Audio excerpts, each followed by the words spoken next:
యెహోవా యొద్దకు మరలదుము రండి. ఆయన మనల్ని చీల్చివేసును, ఆయనే మనల్ని స్వస్థపరచును, ఆయనే మనల్ని కొట్టును, ఆయనే మనల్ని బాగు చేయును. దేవుని ప్రజలమైన మనం ఎప్పుడూ తెలుసుకోవాల్సింది ఏంటంటే, ఆయన మనల్ని చీల్చివేస్తాడు, ఆయనే మనల్ని స్వస్థపరుస్తాడు, ఆయనే మనల్ని కొడతాడు, ఆయనే మనల్ని బాగు చేస్తాడు. ఈ అనుభవం ఎలా ఉంది? చాలా మందికి దేవుని గురించి ఏం తెలుసు అంటే, దేవుడు స్వస్థపరుస్తాడు అని చాలాసార్లు మనం కూడా స్వస్థపరుచు యెహోవా నేనే అనగానే అదే గుర్తు చేసుకుంటాం. కొట్టువాడ నేనే అంటే అనం కదా, అయ్యా నువ్వు కొట్టువాడువయ్యా, నువ్వు చీల్చువాడువయ్యా అని ప్రేయర్ కూడా చెయ్యం. స్వస్థపరచువాడువయ్యా,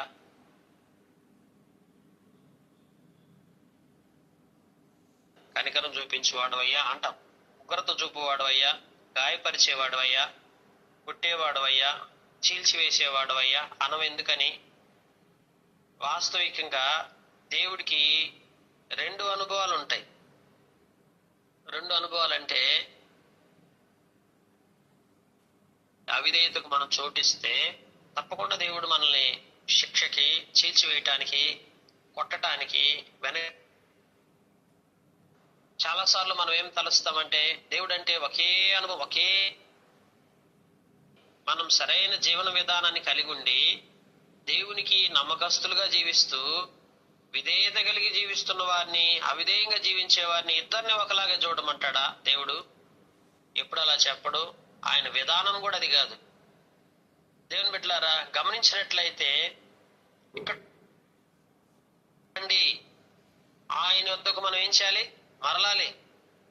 మరలడం అంటే ఆయన వైపు చూడాలి, ఆయన తట్టు తిరగాలి, ఆయన వైపు నువ్వు మరలాలి. అది లోతు భార్య అనుభవం చూస్తే ఎట్లుంది? చెప్తా వచ్చాడు దేవుడేమని, వెన్న తిరుగుతుంది, లోకము తట్టు తిరుగుతా ఉంది. వెంటనే ఏమైపోయింది? ఉప్పు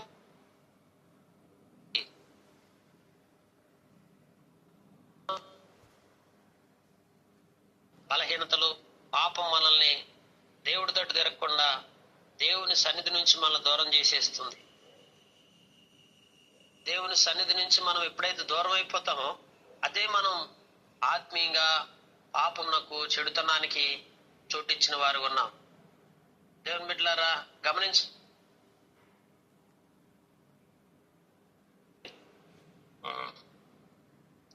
దయచేసి చూస్తూ వచ్చినట్లయితే, దేవుని పిల్లలమైన మనం ఇక్కడ మనల్ని బ్రతికించును, మనల్ని బాగు చేయను. 2 దినములైన తర్వాత ఆయన మనం బ్రతికించును, 3వ దినమందు ఆయన సమ్ముఖమందు స్థిరపరుచును. దేవుని వాక్యంలో మనం చూస్తూ వచ్చినప్పుడు, యెహోవాను గూర్చిన జ్ఞానము సంపాదించుకుందుము రండి. ఏం సంపాదించుకోవాలి? మనం ఆస్తులుగా సంపాదించుకోవాల్సింది, లేదా ఆస్తులు లేవని బాధపడటం కూడా కాదు, లేకపోతే ఇల్లు సంపాదించుకోవటం కాదు, పొలాలు సంపాదించుకోవటం కాదు, స్థలాలు సంపాదించుకోవటం కాదు, బంగారం సంపాదించుకోవటం కాదు. దేవుని బిడ్డలారా, ఏం సంపాదించుకోవాలి? దేవుని గురించిన జ్ఞానం అంటాడు బైబిల్లో. కొంతమందికి దేవుని గురించిన జ్ఞానం లేదంటాడు. దేవుని గురించిన జ్ఞానం అందరికీ లేదు మనలో. అందుకని ఏం చేయాలంటే, దేవుని గురించిన జ్ఞానం సంపాదించుకుందాం రండి. యెహోవాను గురించిన జ్ఞానం సంపాదించుకున్నటకు ఆయనను అనుసరించుదాం రండి. రండి, యెహోవాను గురించి ఉత్సాహధ్వని చేయుదము దావీదు గారు అంటాడు. ఇక్కడ పరిశుద్ధ గ్రంథంలో హోషేయ ప్రవక్త గారు చెప్తాడు, అసలు మనం దేవుని సన్నిధికి ఎందుకు రావాలో చెప్తున్నాడు. ఎందుకు రావాలి? దేవుని గురించిన జ్ఞానం సంపాదించుకోవడానికి. జ్ఞానం సంపాదించుకున్నటకు ఆయన్ని అనుసరించుదాం రండి. జ్ఞానం సంపాదించుకుంటే ఏమవుతుందంటే, సరైన విధానంలో ఆయన అనుసరిస్తాం. ఈరోజు వాక్యం మనకు అర్థం కాలేదు, దేవుని వాక్యం గురించిన పరిపూర్ణ అవగాహన మనకు లేదు, సమయోచితమైన జ్ఞానంలోకి మనం ఇంకా రావట్లేదు. అయితే ఆ జ్ఞానాన్ని మనం సంపాదించుకోవాలి. ఫస్ట్ జ్ఞానం సంపాదించు తర్వాత మనం ఏం చేయగలుగుతాము? దేవుని సరైన విధానంలో అనుసరించగలుగుతాం. మనం సరైన జ్ఞానం నేర్చుకోవట్లేదు. దేవుని సన్నిధికి వచ్చి జ్ఞానం సంపాదించుకోలేకపోతున్నాం. జ్ఞానం సంపాదించుకోకపోతే దేవుణ్ణి సరిగ్గా అనుసరించలేం. ఇదే వ్యత్యాసం గమనించినట్లయితే. కనుక అనుసరించాలి. ఉదయమున తప్పక వచ్చు రీతిన ఆయన ఉదయించును.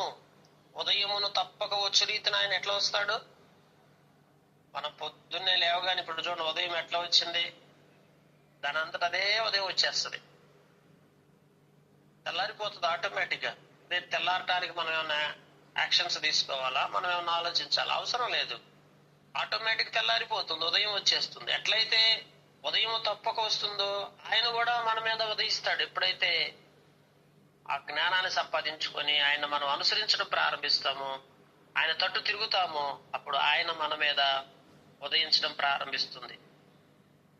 నీతి సూర్యుడు నీపై ఉదయించును, అతని రెక్కలే నీకు ఆరోగ్యమునిచ్చును. మలాకి ప్రవక్త చెప్తాడు. నీతి సూర్యుడు మన మీద ఉదయించాలి. ఉదయకాలమే ఏది ఈ యొక్క భూలోకంలో వెలుగునివ్వడానికి ఉద్భవించిన చీకటిని పారద్రోలే నీతి సూర్యుడు. నీలో ఉన్న పాపపు సంబంధమైన బీజాలను సమూలంగా తొలగించే నీతి సూర్యుడు, హృదయాన్ని వెలిగించే నీతి సూర్యుడు ఎప్పుడు కూడా ప్రకాశించాలి. ఆ వెలుగు మన మీద ఎప్పుడైతే ప్రకాశిస్తుందో ఆత్మీయంగా మనం బలపరచబడతాం. దేవుని బిడ్డలారా, అందుకే ఇక్కడ పరిశుద్ధ గ్రంథంలో మనం చూస్తుంటున్నప్పుడు కనుక జ్ఞానం సంపాదించుకోవాలి. సంపాదించుకున్న జ్ఞానాన్ని బట్టి ఆయన అనుసరించాలి. అనుసరించిన దాన్ని బట్టి నీతి సూర్యుడు మన మీద ఉదయించి వర్షం వల్లే ఆయన మన యొద్దకు వచ్చును. భూమిని తడుపునట్టు తొలకరి వర్షం వలె, కడవరి వర్షం వలె ఆయన మన యొద్దకు వస్తాడు. వర్షము, కడవరి వర్షం, తొలకరి ఆత్మీయతను ఇక్కడ వివరిస్తున్నాడు. ప్రియమైనటువంటి వారలారా, ఎఫ్రాయిము నిన్ను నేనేం చేతును, యోధా నిన్ను నేనేం చేతును, తెల్లవారుగానే కనబడు మేఘం ఎగిరిపోనట్లుగా, ప్రాతకాలమున పడు మంచు ఆరిపోనట్లుగా మీ భక్తి నిలవకపోవును. నిలవని భక్తి. ఈ రోజున మనం చేస్తున్న భక్తి ఏంటంటే నిలిచి ఉండే భక్తి కాదండి. ఈరోజు మనం అనుకుంటున్నాం భక్తి బాగా చేస్తున్నామని, ఇది నిలిచి ఉండే భక్తి కాదు. మన భక్తి ఏంటంటే దేవుని జ్ఞానాన్ని సంపాదించుకునే భక్తి కావాలి. దేవుని జ్ఞానాన్ని సంపాదించుకొని దేవుడిని సరైన విధాల్లో అనుసరించేవారే సరైన భక్తి. మనం అనుసరించకుండా, సరైన భక్తి నేర్చుకోకుండా భక్తి పై భక్తి చేస్తే ప్రయోజనం ఏంటి? అందుకే మీ భక్తి నిలవదు. ఈ పై భక్తి చేసేదంతా భక్తి నిలబడదు, అసలు ఉపయోగమే లేదా భక్తి వల్ల. కనుక మనం భక్తి చేస్తున్నామంటే ఏంటి? చాలాసార్లు భక్తి అనుకుంటే, భక్తి అంటే ఏంటి? పాటలు బాగా పాడటం అనుకుంటాం, వాక్యం బాగా చెప్పటం అనుకుంటాం, అలాగే ఇంకా ఏదో చేస్తే భక్తి అనుకుంటాం. అసలు భక్తి అంటే ఏంటి? జ్ఞానం సంపాదించుకొని దాన్ని సరైన విధానంలో అనుసరించటమే. వాక్యము నేర్చుకొని వాక్యంలో సరైన విధానంలో అనుసరించడం, ప్రతిదీ కూడా అనుసరించడం నేర్చుకున్నప్పుడే, ఆచరణలో పెట్టగలిగినప్పుడే మన భక్తి సరైనది. అది ఆచరణ తప్పిపోయి దాన్ని విడిచిపెట్టేసి ఆచరించకుండా, అనుసరించకుండా ఇంకా మనం ఏం చేసినా అది భక్తి కిందకు రాదు. దేవుడు అందుకే అనుకున్నారు బహుశా మేము భక్తి బాగా చేస్తున్నామని, కానీ ఎఫ్రాయిం భక్తి సరైన భక్తి కాదు. యోధా వారు చేసిన భక్తి సరైన భక్తి కాదు. దేవుడు చెప్తున్నాడు, నా నోటి మాటల చేత వారిని వధించి ఉన్నాను. బలి జ్ఞానం నాకు ఇష్టమైంది. దేవుడు బళ్ళు కోరట్లేదు, అర్పణలు కోరట్లేదు, నీ యొద్ద నుంచి ఏం ఆశించట్లేదు. నువ్వేమి ఇవ్వాల్సిన పని కూడా లేదు కూడా దేవునికి. ఏలాది నదులంత విస్తార తైలం తీసుకొచ్చి, ఇదిగో నీకు తీసుకొచ్చి ఇస్తానయ్యా, తైలం అంతా నీ మీద పోస్తానంటే నాకు వద్దంటాడు దేవుడు. ప్రియమైనటువంటి వాళ్ళ ఉపయోగం లేదు దేవుని వాక్యాన్ని అనుసరించకపోతే. బలి కాదు కావాల్సింది. దేవుడు బలిగో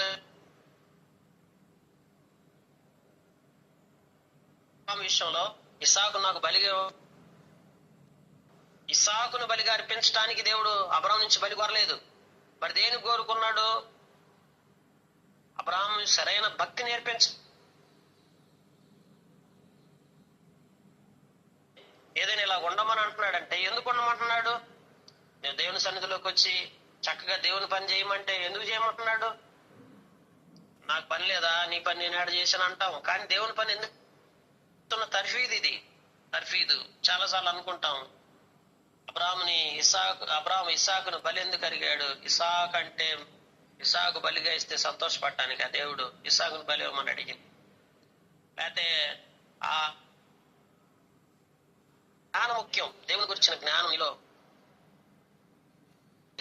నిబంధనలు మీరే వాళ్ళు కాదు, దేవుడు కావాల్సింది నిబంధనలకు కట్టుబడి పాపమును విడిచిపెట్టి పరిశుద్ధతను కలిగి యథార్థత కలిగి నీతి కలిగి సరైన భక్తి జీవితాన్ని నువ్వు కలిగి ఉన్నప్పుడే దేవుడు నీ భక్తిని స్థిరపరచెదరు. మరి ఘోరమైన కాముకత్వం జరిగించే వారై ఉన్నారు.